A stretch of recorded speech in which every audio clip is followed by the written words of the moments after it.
Alam mo, napansin talaga namin na lahat ng naka-pink o lahat ng naka-dress napupunta kay Julie. At ang ibig sabihin yan, dapat pala nag-pink tayo. Oo nga eh.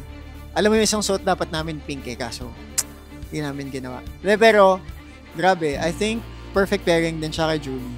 Kasi, kanina nag-sample si Julie, di ba? At yung energy and delivery ni Julie talagang feeling ko magaguide niya si Misha. Kasi in her young age, her vocal power is so much present in the soul, and if she has her Ate Julie to guide her, I think she can do so much more. So we're very excited to see them kahit na nasa kalabang team sila. Let's go, Nisha. Grabe. Kill it. Let's go!